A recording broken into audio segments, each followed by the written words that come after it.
حضرت حلیمه د حضرت امینې څه بچی اخی او چې کله د مور یو بچی او هغه بچی د مور ته د پلاره څه یتیم ورپاته سوی او بیا هغه بچی د مور څه رخصت اخلي او په دا زمانه کې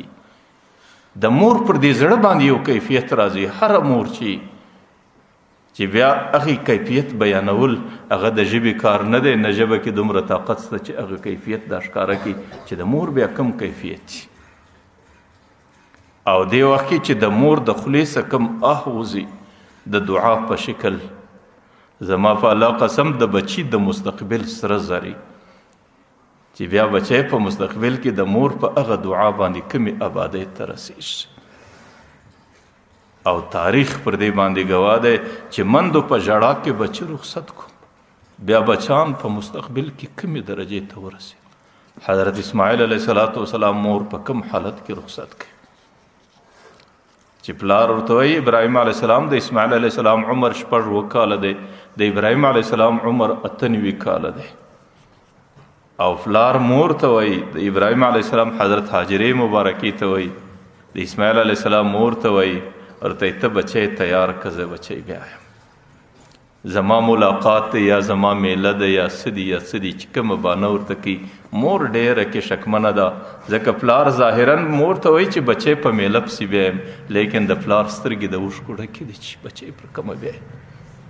نو مور په دې وخت کې ډېره کې شکمنه وي چې نه معلوم چې بچی به پر کومه باندې بیا او شیطان هم مور ته دا دوکې ورکي او ورله راځي چې ستا بچی د ذبحې دپاره بیا ستا د بچي پر غاړه چاړه تېروي چې مور په کومو ژړاو کې بچی رخصتوي.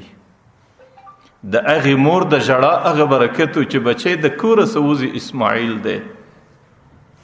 او چې کله واپس کور ته راځي نو هغه ذبیح الله دی چې هغې ته دا لقب په مخلوقاتو کې ډېرو کمو انسانانو ته ورنصیب سو چې د الله تعالی پر دین باندې ذبح سوی او قربان سوی.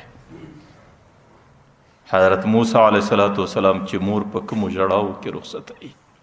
3 میاشتې مور پټ په کور کې حضرت موسی علیه السلام ساتي او چې کله د فرعون لشکر ور باندې غالبه سو او دا پر د خپل بچی باندې بیریږي نو د شپې لمبهی صفا کوي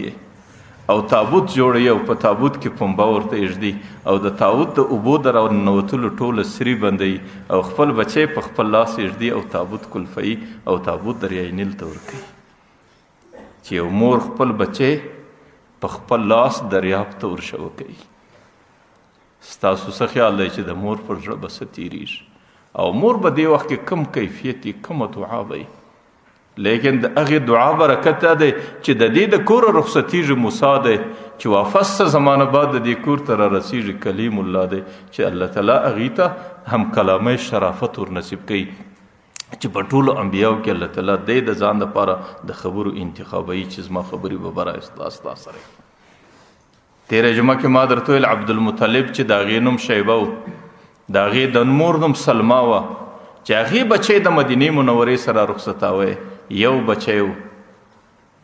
چې عبدالمطلب د هغې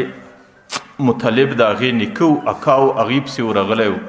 چې بیا شیبه د مدینې منورې سره واسطی او مور په ډېرو ژړاګانو کې را رخصت کړي چې کله هغه بچی د مدینې سره واتی د هغې نوم شیبه و لیکن چې کله